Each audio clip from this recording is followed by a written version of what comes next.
আমগো বাংলাদেশের যতগুলা টিভি চ্যানেলের সাংবাদিক আছে আমার কাছে মনে হয় বেশিরভাগ সাংবাদিক গাঁজা খাইয়া নিউজ প্রচার করে।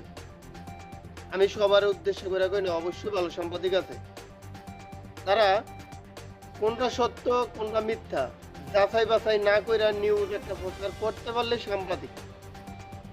আমরা বাংলাদেশের জনগণ সাংবাদিকের কাছে কি আশা করি? সঠিক নিউজ আশা করি। তারা আমগরে সঠিক নিউজ দেয় না, তারা ভুলভাল নিউজ দিয়ে আমগরে বিভ্রান্ত করে। বর্তমান সময়ে মালয়েশিয়াতে লক্ষ লক্ষ বাংলাদেশি প্রবাসী নানা হয়রানির শিকারে, নানা সমস্যার কারণে মানবতার জীবনযাপন করতেছে। বৈধ অবৈধ সবাই। 100-র ভিতরে 5% অথবা 10% লোক ভালো আছে, 90 থেকে 95% বাংলাদেশি মালয়েশিয়াতে ভালো নাই। এই বিষয় নিয়ে কোনো নিউজ করে না, তারা শুধু নিউজ করে সুখবর সুখবর। মালয়েশিয়াতে কর্মী নিতে আছে 10 লাখ 4 লাখ।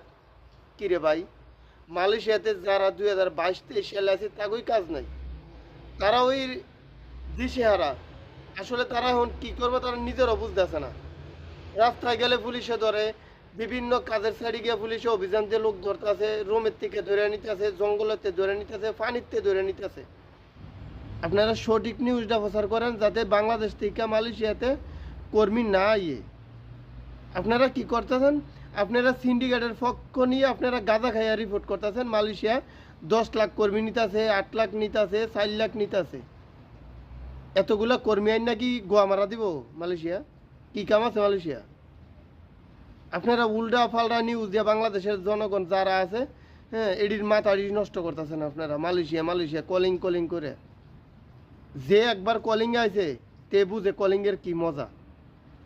ঠিক আছে, সত্য নিউজ প্রচার করেন, নাহলে আপনাকে প্রতিটা চ্যানেল আমরা বয়কট করতে বাধ্য আমরা।